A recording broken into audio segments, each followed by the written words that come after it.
Hello students, स्वागत है आपका मेरे इस चैनल पर। आज की डिक्टेशन 80 वर्ड प्रति मिनट की गति से तैयार की गई है। यह डिक्टेशन कोर्ट्स एग्ज़ाम को देखते हुए तैयार की गई है और एसएससी एग्ज़ाम के लिए भी बहुत ही ज़्यादा महत्वपूर्ण होने वाली है यह डिक्टेशन। तो इन डिक्टेशंस को बहुत ही ध्यान से कीजिए। चैनल को सब्सक्राइब नहीं किया है तो चैनल को सब्सक्राइब कीजिए ताकि आपको भविष्य में ऐसी डिक्टेशन और भी प्राप्त होती रहें। डिक्टेशन प्रारंभ होने में अंतिम 5 सेकेंड। 4, 3, 2, 1 स्टार्ट। महोदय, शहरी तबका हो या ग्रामीण तबका, चाहे उद्योगपति हो अथवा किसान, विद्युत कटौती की समस्या से सभी लोग ग्रस्त हैं। लेकिन मंडल ने इस समस्या को दूर करना छोड़ इसे अघोषित कटौती की बजाय घोषित कटौती का जामा पहना दिया है। मध्य प्रदेश विद्युत मंडल ने विगत दिनों प्रतिदिन संभागीय मुख्यालयों पर 1 घंटे और अन्य क्षेत्रों में 2 घंटे विद्युत आपूर्ति बंद करना शुरू कर दिया है। वर्तमान में प्रदेश के ग्रामीण इलाकों में बिजली की निर्बाध आपूर्ति की अत्यंत आवश्यकता पड़ रही है। यह उल्लेखनीय है कि इस वर्ष खरीफ फसल की बुवाई कुछ विलंब से हुई। वहीं अकस्मात मानसूनी बारिश की वापसी के कारण यह जरूरत उत्पन्न हो गई है। फसल के समय किसानों को पर्याप्त पानी की बहुत आवश्यकता होती है और पानी का संबंध बिजली से संबंधित हो जाता है। सिंचाई व्यवस्था में व्यवधान से अब यह बेहद कठिन हो गया है।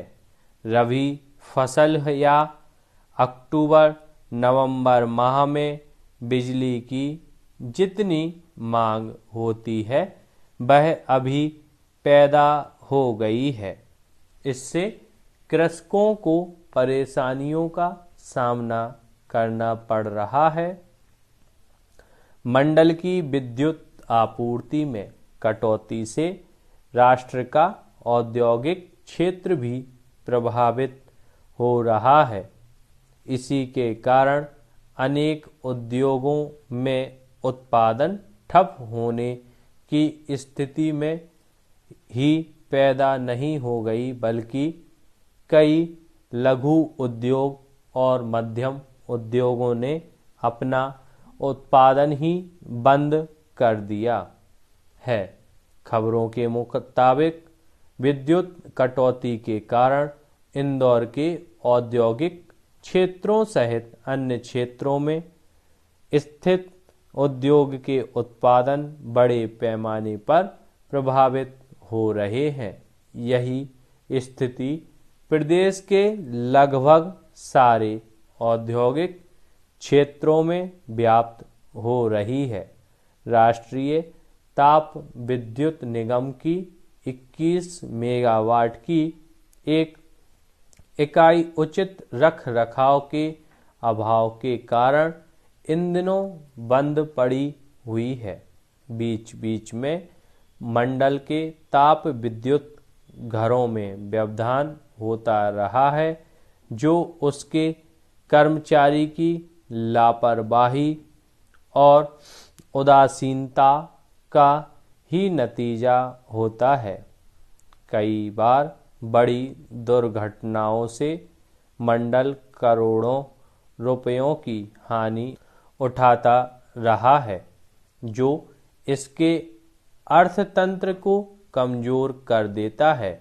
नतीजतन यदि मंडल प्रदेश में विद्युत उत्पादन के लिए नई परियोजनाओं तथा इकाइयों में नई तकनीकी विकसित करने या आयात करने में सक्षम नहीं होता है तो इसके लिए मध्य प्रदेश विद्युत उत्पादन मंडल की जवाबदारी साबित हो जाएगी। पैरा विद्युत मंडल की 4 विद्युत उत्पादन इकाइयां राष्ट्रीय स्तर पर पुरस्कृत हो चुकी हैं।